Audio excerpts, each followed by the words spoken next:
Ladies and gentlemen, President Trump did the unthinkable. Oh my goodness, he crashed a wedding. Okay, so is this an impeachable offense?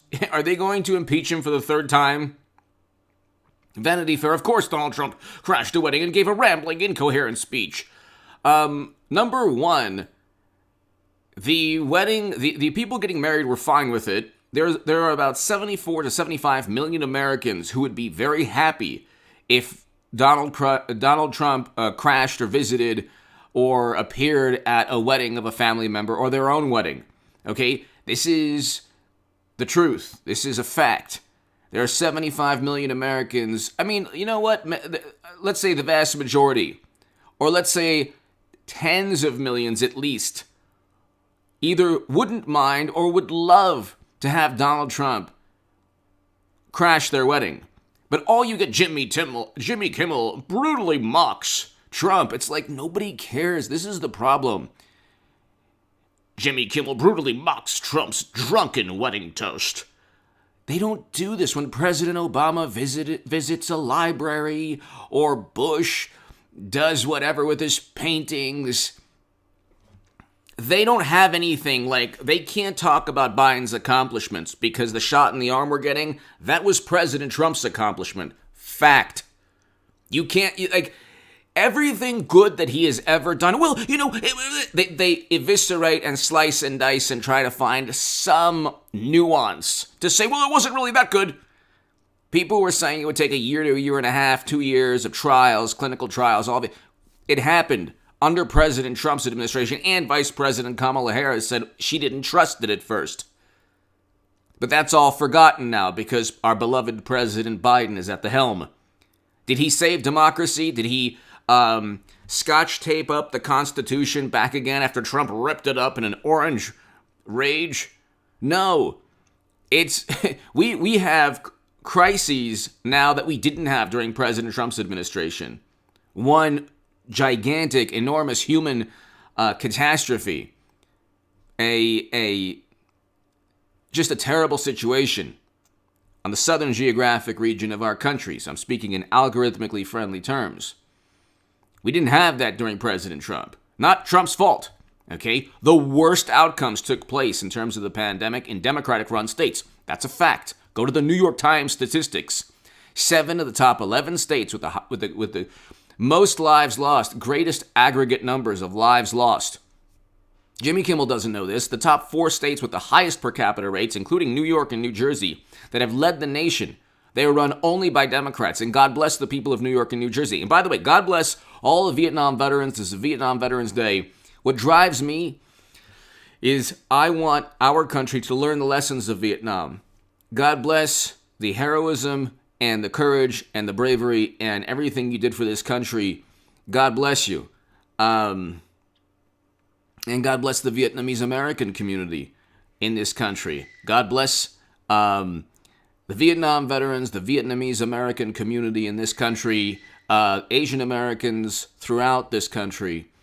And the one thing, ladies and gentlemen, it's interesting. The one thing that drives me, you can go to hagoodman.com. I've written against counterinsurgency conflicts. What we learned in Vietnam were lessons that we should never have forgotten. Okay? You think Jimmy Kimmel or Jimmy Fallon or the late night talk show hosts, the high priests of morality, you think they care about never-ending counterinsurgency quagmires that President Trump got us out of? May 1st, 2021, supposed to get us out.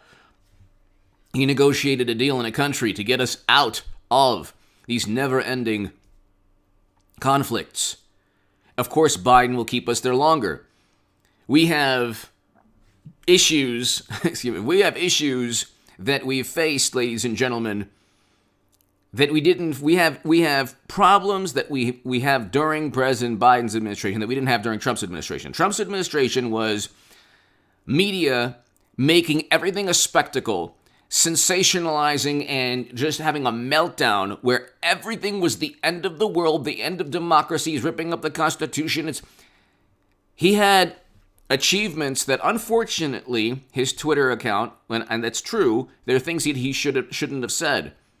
He shouldn't have insulted LeBron James. He shouldn't have insulted NFL athletes. There are things that he shouldn't have said because it overshadowed from the First Step Act, allocating more funding to historically black colleges and universities than any president ever, being the first president to step foot in North Korea. Things that he did to begin détente between North and South Korea. President Moon Jae-in of South Korea stated that Trump deserved the Nobel Peace Prize. But it's like Jimmy Kimmel brutally mocks Trump's drunken wedding toast. Jimmy Kimmel recites a monologue every day. What is he doing talking about politics? The man couldn't have a debate with, Jimmy Kimmel couldn't have a debate with anyone on Trump or anything to do with politics. A debate. If you give him a monologue to recite, okay, yeah, fine. But a debate? What does Jimmy Kimmel think about President Trump allocating more funding to historically black colleges and universities than any president ever? Well, I don't know. What does he think about that? What does he think about President Trump being the first president to step foot in North Korea? What does he think about President Trump negotiating a deal to get us out of our 20-year quagmire started by the Bush administration and continued by President Obama's administration? What does he think about Trump renegotiating NAFTA into the USMCA? What does he think about Trump signing an executive? What does Jimmy Kimmel think about Trump signing an executive order combating anti-Semitism on college campuses? What does he think about anything good that Trump has done?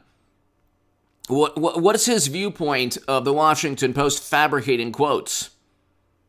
Why does he? Why do late night talk show hosts even spend time focusing only on? Why do they focus only on one political side? And still you have millions upon millions of people, 74 million, 75 million, who would want Trump to crash their wedding, have lunch with him, have a beer with him, whatever. He doesn't drink, but, wouldn't mind talking to the former president. And then you talk about norms and traditions. How much vitriol and venom and contempt has been leveled at Trump by Jimmy Kimmel and Jimmy Fallon? And, well, Jimmy Fallon, not so much, some of it. But really, John Oliver and James Corden and Stephen Colbert, he's always just going after Trump. Do they ever go after Biden at all? It's like, why don't you just start every monologue with, look, we are Democratic Party hacks, and we are just propping up the Democratic Party because without us, Democrats would have no chance. Without every single late-night talk show host, without at least 20 publications, major national publications, Washington Post, New York Times, New Yorker, The Atlantic, Daily Beast, BuzzFeed, Esquire, Vanity Fair, Mother Jones, The Nation, Time Magazine. You could look at not just the publications, CNN, MSNBC, all of Twitter, every algorithm, social media algorithm, Twitter, Facebook. I mean, and still they can't get enough of Trump. So he crashed the wedding. Are you upset that the people getting married didn't call for his impeachment?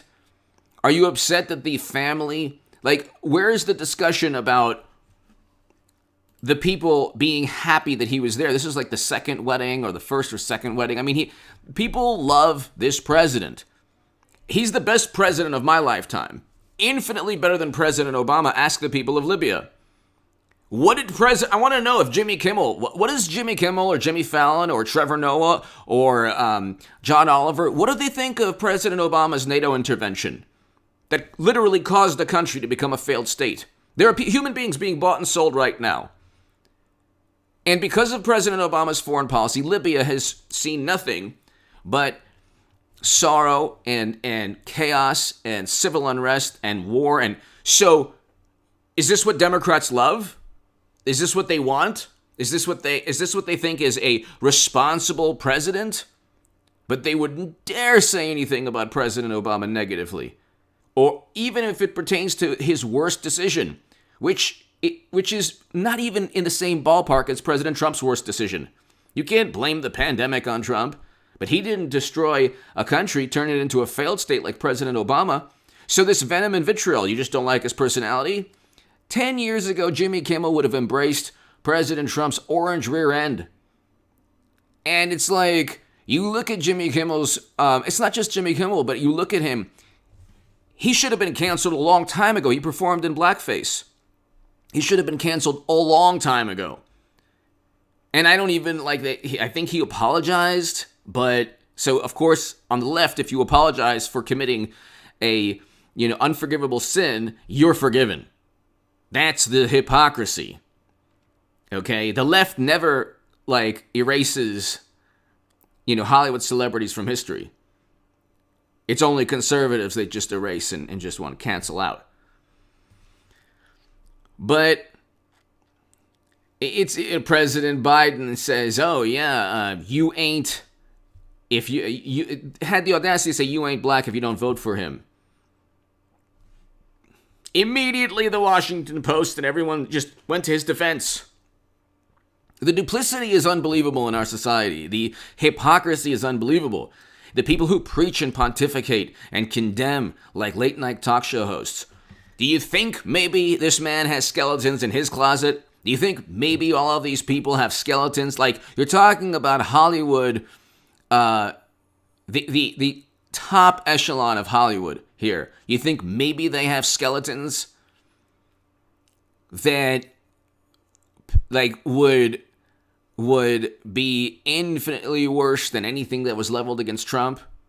Very likely. I don't know necessarily about Jimmy Kimmel, but very likely. You're talking about the wonderful intelligence community that on Vietnam Veterans Day, and God bless the Vietnam veterans of our country, the Gulf of Tonkin was an intelligence failure. What does Jimmy Kimmel think? Does he even know what the Gulf of Tonkin is? Does he know the Bay of Pigs was these people are never debated. If they were debated about just President Obama's Libya intervention, what would they say? They would say, I want to know what Trump did that's worse. It doesn't have to be a debate with a late-night talk show host. What did Trump do that's worse than what President Obama did, causing a country to become a failed state? He didn't do anything that's worse. He didn't do anything that's worse than that. Yet the venom and contempt and vitriol is unbelievable. So God bless President Trump. And God bless you, Vietnam veterans of this country. God bless you, the Vietnamese American community, Asian American community. God bless you. We learned lessons in Vietnam that the Bush administration ignored. And we learned lessons in Vietnam that the Bush administration ignored, that President Obama ignored, that Biden's now ignoring. The only person who actually abided by those lessons is Trump, trying to get us out. When I tell people I voted for President Trump, and they're like, how could you do that? Huh? I say, listen, I want Americans home. They don't, it's like this glazed look. They don't care. Morally superior liberals do not care. They preached and gave these morally superior lectures 40 years ago on college campuses, saying, we shouldn't be there. And now they're completely silent when it comes to Bush's foreign policy and when it comes to Biden's foreign policy and President Obama's foreign policy, sending Americans there. The same liberals that said, well, Vietnam, was wrong. The same liberals that say that are now the same liberals who say, well, we got to keep Americans in never-ending counterinsurgency conflicts forever. Oh, well. It's like, how much of a hypocrite can you be? If you grew up in the 80s, all you heard about was the 60s, and in terms of the counterculture, all you heard about was, I opposed the war. Well, do you oppose what Biden voted for? No, that's different. I'm a good liberal now. I'm older and I'm, Oh, so you're just a hypocrite. I know people who despise Trump who claim to have opposed Bush, and then they vote Clinton and Biden. It's like they don't even see what's the word, irony or hypocrisy or duplicity or the disingenuous nature of their politics. And I wouldn't care so much if they just would keep quiet, but they keep on pontificating the sermons, the lectures. Oh, Trump, he's so rude. Is it not rude to continue to insult Trump? You never gave him a moment's rest. You never gave him a second to treating him like a president. You never, and then when he didn't act like a president, you said, "Oh my God, he's not acting like a president." You never treated him like one. You still don't. God bless President Trump, and he should crash as many weddings as he wants, because Lord knows if President Obama or Biden or any Democrat stumbled into a wedding, oh my God, it would be so wonderful. You imagine Bill Clinton? You want Bill Clinton at your wedding? People, one person I know, you want Trump? You know, he said grab him. Yeah, that was a hot mic. He's never been accused of that, moron. So, he's never been accused of that. You know who did? You know who was accused and who might have actually done that? Oh, very likely. Or who was accused, so you have to say he did it. Biden in a police report. In a police report, but it doesn't register to the morally superior liberals. What does Jimmy Kimmel think about Biden's police report that said he actually did that? To Tara Reid. Give me your thoughts below. You'll never get an answer from any late night talk show host. If you need any late night talk show host to give you a lesson on morality, you have a lot of problems. Give me your thoughts.